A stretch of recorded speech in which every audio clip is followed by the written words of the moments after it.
did they do that? What is that? I wonder if I could. Whoa, I am so in awe. That is impressive. When is the last time you made one of these statements? I hope your answer is, oh, today, I just said that. It's more important than ever for you to feel and to cultivate curiosity. Welcome to part 4 in this series on curiosity, a human intelligence skill that you can and should hone right now in order to become unmachined, a differentiated leader with skills that no algorithm can replicate. In part 1, we talked about curiosity as a human intelligence skill and why it's important in life and in leadership. In part 2, we look at civil debate and how important curiosity is to exploring multiple points of view. In part 3, we looked at the demise of curiosity in the advent of AI, where answers and solutions are served up with no effort and so much ease. And in this final part 4, we're diving deep into real methods that you can use to cultivate curiosity. In these Mini But Mighty leadership lessons, we publish an episode every week to help you level up personally and professionally. So what are some methods that you can use to cultivate curiosity, to really bring it in and hone it as a human intelligence skill that you use regularly, practice, and master? So let's start with questions. How to ask good questions. Now, there's a lot of subjectivity about what makes a good or maybe a not so good question. And I'm simply going to suggest that a not so good, a poor question is one that is only seeking to confirm your opinion and point of view. Instead of only looking to see if you can prove yourself right, ask questions that allow you to really explore, to go further, to challenge your thinking, to maybe even prove your thinking wrong, and definitely to consider other people's perspectives and points of view. Sometimes asking questions isn't really about finding an answer in that moment. It may just lead you to explore more, to really be able to cultivate more learning and exposure to a variety of ideas and perspectives. There are lots of experts on how to ask good questions. One of them is Berger, who suggests that questions be used more like tools. Use them to learn, to innovate, and to change or evolve. Ask questions like what if and how more often. When it comes to leading others, when you have people reporting to you, Edgar Schein offers up humble inquiry, where you're looking to coach people on your team. Instead of trying to softly peddle or disguise your advice, ask questions that allow the individual to come to their own conclusions, to help them explore perspective and opportunity. So an example of this is, instead of saying, have you tried doing X? You might say, what approaches have you considered? Questions that allow you to really explore and to learn and to seek alternative hypotheses and solutions are long and varied. I'm going to cover a few here, and I encourage you to think through what are questions like these that I might need to start asking. Think about things like, what am I missing? What else could be true? What evidence supports my ideas and my conclusions? Why does this work this way? Is there a different way we could do this? What might somebody with a different cultural background, education, or experience level think about this? What if I'm wrong? What if they're wrong? What if we're both right? What can I learn from this? What patterns am I seeing? What should I try next? These are all great questions for you to add into your repertoire. Another option for cultivating curiosity is to challenge assumptions and beliefs. Challenge is kind of a tough word because it might convey to you this idea of aggressively going after something or taunting somebody about their beliefs. But my intent is really to suggest that sometimes we get too comfortable in the way we think and operate. So being able to challenge gently allows you to pause and get curious, to say, why do we do this? Why do we do this way? Maybe the answer is going to be that you explore and find, because that actually is the best way for it to be done. But what if it allows you the opportunity to really improve or to do something differently in a way that allows more people to see advantage and to progress? An individual and at a collective level, ask, what do we believe and why do we believe it? And allow yourself the grace to be open to considering maybe that's just an old belief and I don't need it anymore. Or maybe it doesn't serve us in where we're going in the future. I'll give you a super easy example because not everything that we challenge has to be life altering or bring us some new dynamic process and efficiency. Sometimes it's just, hey, could I pause and make a difference? So we work at a really fast pace. There's a lot that's going on, and we don't always feel like we have the time to pause and evaluate. But one thing that I was thinking about the other day is I have a pretty nice tech stack at work, but do I need all of those different softwares? Is any one of them maybe able to pick up and do some of the things that I have been using separately? Is some of it obsolete? Or is there a newer version of software available that would help me do many of the things that are on my strategic go forward plan? Yes, it works right now. The technology is fine. There's actually no problems. But could it work better? Could it be more efficient? Maybe the answer is no, it's good for now. But if I'm able to pause and explore and challenge some of the assumptions that I'm making about software to learn about other options, I may find lots of savings or improvements could be made, and that is worth exploring. A third really important way to cultivating curiosity is by spending time being creative.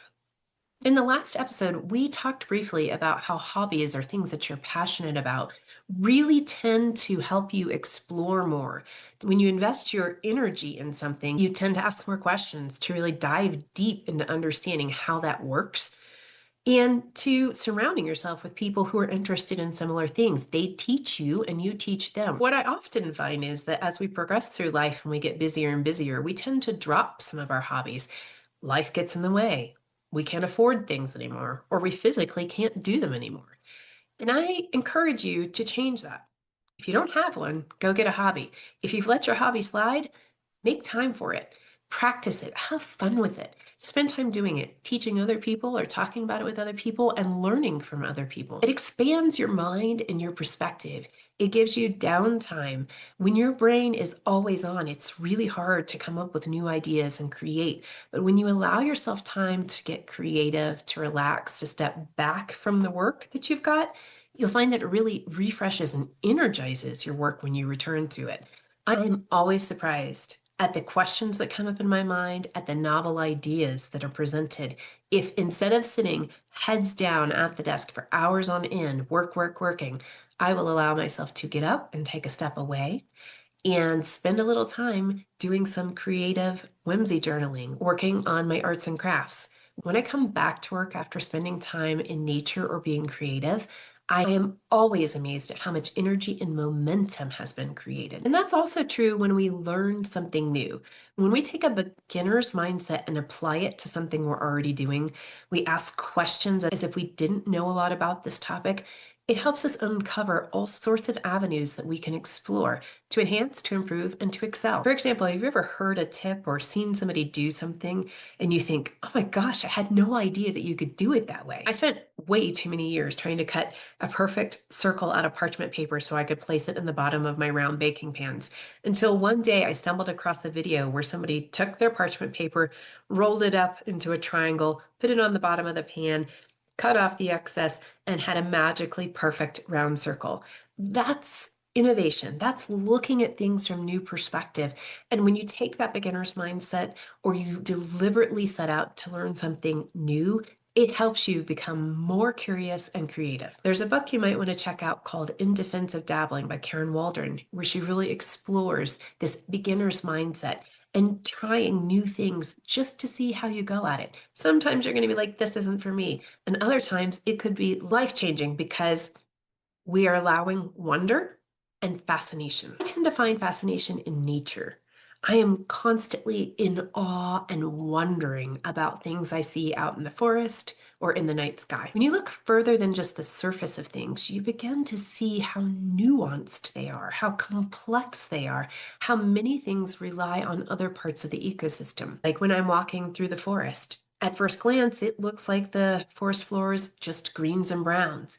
But when you really pay attention, there are so many different textures, colors, plants, and forms of life in the forest floor. When you allow yourself to notice, to pay attention, and to feel wonder at the things around you in your environment, it trickles in to your daily life and work. You'll find yourself saying, I wonder how they do that. I wonder how they do that in their department or their company. Could we learn from that? You maybe listen to a presentation from one group and think, well, we don't do that at all, but there is something they said that we could explore. That type of curiosity, being present and noticing what's around you and allowing wonder and fascination into your daily environment helps you explore and go further in all parts of life and work. And how about playing? Just do things for the fun of it. Maybe you push back and say, AK, I don't have time to have fun. I've got a full-time job and a side hustle, kids and aging parents I'm taking care of, and a charity I try to be part of on the regular. Okay, I hear you. People are busy. Life is full. And when you're doing something, one of those chores or obligations, how can you make it fun? How can you make it playful? How can you step out of the I'm just going to get through this from A to Z and say, and find a way to be playful and enjoy it while you accomplish that task. So I'm going to give you an activity to try. You can do this whether it's just you on your own or if you're in a group. Get a piece of paper. Get a piece of paper and ask yourself, what could I do with this paper? Take the first idea that comes to mind, write it down, and set it aside. Now ask yourself that question again. What could I do with this piece of paper? And see what idea comes up. And then do that. Explore it. Maybe you're going to say, I can make a list, or I'm going to create a basket, or I'm just going to wad it up and shoot baskets. You never know what ideas are going to come to you, but I encourage you to reject the first one, try the second, or maybe the third idea. Now, if you're doing this individually, when you're done, I want you to go back and look at your first idea and ask yourself, why was that my first idea? Was it better than the one that I actually implemented? Is there something else I would choose now that I've done this activity? If you're in a group and the group is doing this, use it as an opportunity to really help people foster curiosity. What did each person create and why? What was their first idea? Was it a better idea? Did anybody work collaboratively to use each other's pieces of papers to create together or to create as a team? This activity always amazes me when we do it in group workshops at how varied the ideas are. One person makes their grocery list, another person creates a 3D cube, and a third group works together to create a basket. It's fascinating the types of things that you will see come out of this activity. And it's the type of activity that helps you understand that a little bit of creativity fosters a lot of curiosity. We've covered so much in this 4-part series about curiosity, and I hope you are well on your way to inviting more curiosity into your daily life and work. It is one of those human intelligence skills that machines are never going to master, but that you can, and in combination with your mastery of this plus humanity skills, you become an exponential intentional leader. For those of you who are executives at companies and wondering how can you bring this at scale to more people at your company, I encourage you to reach out to me, AK Helm. Go to bossatthehelm.com. On our website, you'll find how to get in touch. I'd love to talk with you more about how we could bring this at scale to your organization. And remember, join us here next Friday. Every week, we put out another mini but mighty leadership lesson. Start with yourself. Lead yourself, then lead others. Be a boss. By the way, now is a great time. Tap like and subscribe to this channel. Set your alerts so that you're reminded every week when a new episode comes out. We'll see you next Friday.